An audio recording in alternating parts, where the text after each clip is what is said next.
it's me again, and another story for today that I wanted to read during coronavirus time is Frog and Toad Are Friends by Arnold Lobel. This story has 4 chapters, so bear with me, and again, this is for my grandkids during coronavirus time. So here we go. Frog and Toad Are Friends by Arnold Lobel. Chapter 1 is called Spring. Frog ran up the path to Toad's house. He knocked on the front door. There was no answer. "Toad, Toad," shouted Frog. "Wake up, it is spring." "Blah," said a voice from inside the house. "Toad, Toad," cried Frog. "The sun is shining, the snow is melting. Wake up." "I am not here," said the voice. Frog walked into the house. It was dark. All the shutters were closed. "Toad, where are you?" called Frog. "Go away," said the voice from a corner of the room. Toad was lying in bed. He had pulled all the covers over his head. Frog pushed Toad out of bed. He pushed him out of the house and onto the front porch. Toad blinked in the bright sun. "Help," said Toad. "I cannot see anything." "Don't be silly," said Frog. "What you see is the clear, warm light of April, and it means that we can begin a whole new year together, Toad." "Think of it," said Frog. "We will skip through the meadows and run through the woods and swim in the river. In the evenings, we will sit right here on this front porch and count the stars." "You can count them, Frog," said Toad. "I will be too tired. I am going back to bed." Toad went back into the house. He got into the bed and pulled the covers over his head again. "But Toad," cried Frog, "you will miss all the fun." "Listen, Frog," said Toad. "How long have I been asleep?" "You have been asleep since November," said Frog. "Well then," said Toad, "a little more sleep will not hurt me. Come back again and wake me up at about 1/2 May. Good night, Frog." "But Toad," said Frog, "I will be lonely until then." Toad did not answer. He had fallen asleep. Frog looked at Toad's calendar. The November page was still on top. Frog tore off the November page. He tore off the December page, and the January page, the February page, and the March page. He came to the April page. Frog tore off the April page too. Then Frog ran back to Toad's bed. "Toad, Toad, wake up. Is it May now?" "It is May now." "What?" said Toad. "Can it be May so soon?" "Yes," said Frog. "Look at your calendar." Toad looked at the calendar. The May page was on top. "Why, it is May," said Toad as he climbed out of bed. Then he and Frog ran outside to see how the world was looking in the spring. The story. One day in summer, Frog was not feeling well. Toad said, "Frog, you are looking quite green." "But I always look green," said Frog. "I am a frog." "Today you look very green even for a frog," said Toad. "Get into my bed and rest." Toad made Frog a cup of hot tea. Frog drank the tea and then he said, "Tell me a story while I am resting." "All right," said Toad. "Let me think of a story to tell you." Toad thought and thought, but he could not think of a story to tell Frog. "I will go out on the front porch and walk up and down," said Toad. "Perhaps that will help me to think of a story." Toad walked up and down on the porch for a long time, but he could not think of a story to tell Frog. Then Toad went into the house and stood on his head. "Why are you standing on your heads?" asked Frog. "I hope that if I stand on my head it will help me to think of a story," said Toad. Toad stood on his head for a long time, but he could not think of a story to tell Frog. Then Toad poured a glass of water over his head. "Why are you pouring water over your head?" asked Frog. "I hope that if I pour water over my head it will help me to think of a story," said Toad. Toad poured many glasses of water over his head, but he could not think of a story to tell Frog. Then Toad began to bang his head against the wall. "Why are you banging your head against the wall?" asked Frog. "I hope that if I bang my head against the wall hard enough, it will help me to think of a story," said Toad. "I am feeling much better now, Toad," said Frog. "I do not think I need a story anymore." "Then you get out of bed and let me get into it," said Toad, "because now I feel terrible." Frog said, "Would you like me to tell you a story, Toad?" "Yes," said Toad, "if you know one." "Once upon a time," said Frog, "there were 2 good friends, a frog and a toad. The frog was not feeling well. He asked his friend the toad to tell him a story. The toad could not think of a story. He walked up and down on the porch, but he could not think of a story. He stood on his head, but he could not think of a story. He poured water over his head, but he could not think of a story. He banged his head against the wall, but he could not think of a story. Then the toad did not feel so well, and the frog was feeling better. So the toad went to bed, and the frog got up and told him a story. The end. "How was that, Toad?" said Frog. But Toad did not answer. He had fallen asleep. A lost button. Toad and Frog went for a long walk. They walked across a large meadow. They walked in the woods. They walked along the river. At last they went back home to Toad's house. "Oh, drat," said Toad. "Not only do my feet hurt, but I have lost one of the buttons on my jacket." "Don't worry," said Frog. "We will go back to all the places where we walked. We will soon find your button." They walked back to the large meadow. They began to look for the button in the tall grass. "Here is your button," cried Frog. "That is not my button," said Toad. "That button is black. My button was white." Toad put the black button in his pocket.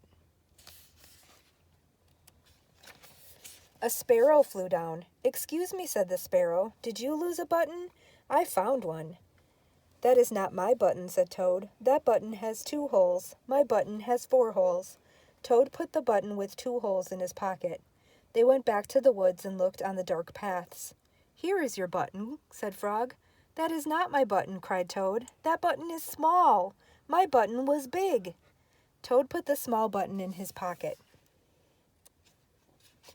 A raccoon came out from behind a tree.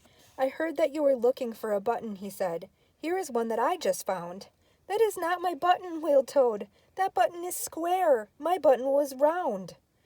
Toad put the square button in his pocket. Frog and Toad went back to the river. They looked for the button in the mud. "Here is your button," said Frog. "That is not my button," shouted Toad. "That button is thin. My button was thick." Toad put the thin button in his pocket.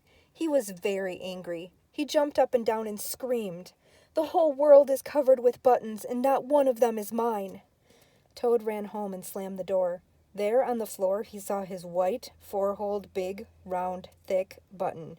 "Oh," said Toad, "it was here all the time. What a lot of trouble I have made for Frog." Toad took all of the buttons out of his pocket. He took his sewing box down from the shelf. Toad sewed the buttons all over his jacket. The next day Toad gave his jacket to Frog. Frog thought that it was beautiful. He put it on and jumped for joy. None of the buttons fell off. Toad had sewed them on very well.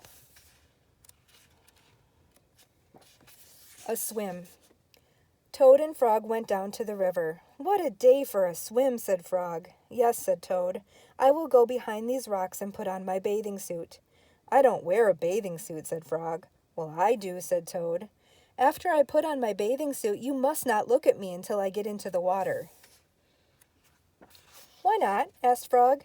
"Because I look funny in my bathing suit, that is why," said Toad. Frog closed his eyes when Toad came out from behind the rocks. Toad was wearing his bathing suit. "Don't peek," he said. Frog and Toad jumped into the water. They swam all afternoon. Frog swam fast and made big splashes. Toad swam slowly and made smaller splashes. A turtle came along the riverbank. "Frog, tell that turtle to go away," said Toad. "I do not want him to see me in my bathing suit when I come out of the river." Frog swam over to the turtle. "Turtle," said Frog, "you will have to go away." "Why should I?" asked the turtle. "Because Toad thinks that he looks funny in his bathing suit, and he does not want you to see him," said Frog. Some lizards were sitting nearby. "Does Toad really look funny in his bathing suit?" they asked.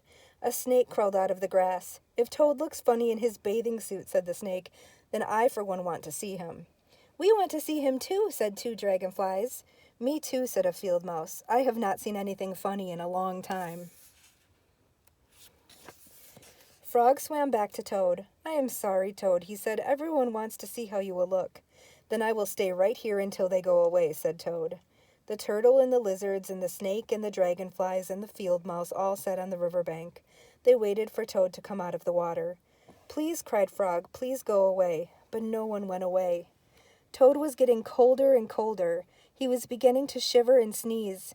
"I will have to come out of the water," said Toad. "I'm catching a cold."